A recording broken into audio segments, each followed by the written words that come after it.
So in this presentation today, we are going to learn about the two things about we can do. First, detect whether a URL is malicious or not. Second, find the original website that is being impersonated.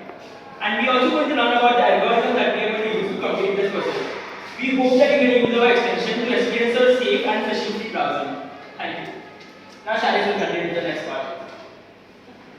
So, hello everyone, I am Shiv Mishra and I will be continuing with the processing how the extension will work and how it will say that the URL is like it is phishing or not. So first of all, the user will hover the link and it will detect the URL, and after the detection of the URL, we will first perform the checking of the HTTP 302 cushioning. This is an attack which is most of the attacker uses, like they send the shortened URL than the main URL which is in the header of that short URL and user don't notice. And the browser thinks that the URL is safe and it loads that malicious link and the user unknowingly redirects to the malicious site. So first of all we are using the we are getting the main URL and then we are running it to the databases, several databases, which is one of the most famous database of Google, which is Google Safe Browsing, and other several databases for the redundant purposes.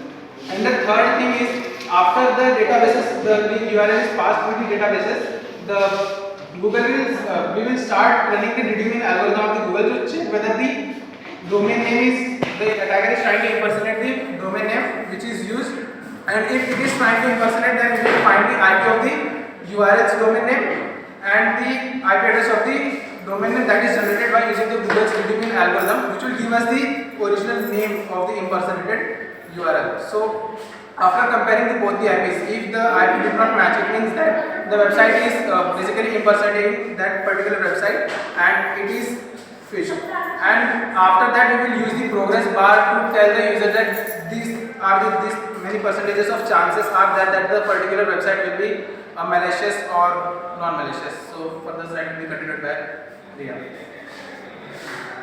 Now let's look at the use cases of our web browser plugin. First of all, considering the personal use, we all browse the web and we all receive emails which can be either scam or promotional.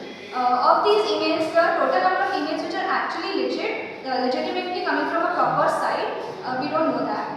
For example, if we receive an email from anzon.in and not amazon.in, but it has been so well crafted that the logo looks exactly like amazon.in and the structure of the email is also such that it looks official, but in the end there is a link which might be redirecting to anzon.in.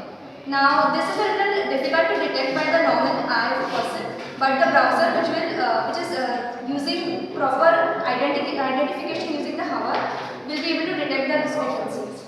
The next use is business.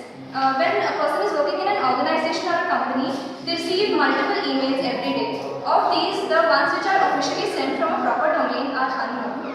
Like for example, we ourselves as a college, we have an email ID which consists of 10 digits of numbers. So it can be easily impersonated to look like it has come from our college itself, and in such cases it is difficult to detect the authenticity. The browser will perform checks on the DNS and as well as through the blacklisted IP links, which will help us detect if it is actually coming from a neutral source or not.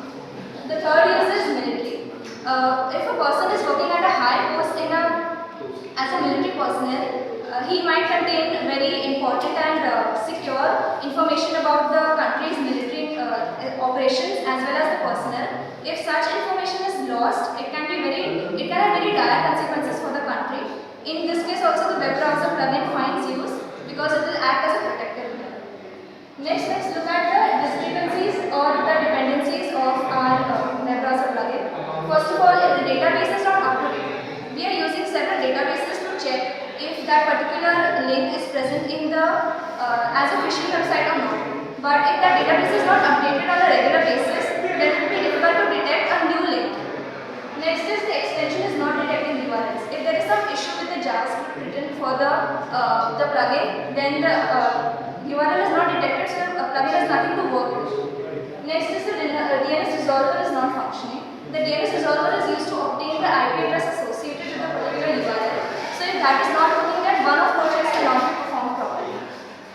Last is the algorithm is not working as intended. Like we are using something inspired by Google's redeeming algorithm. If that is not working, it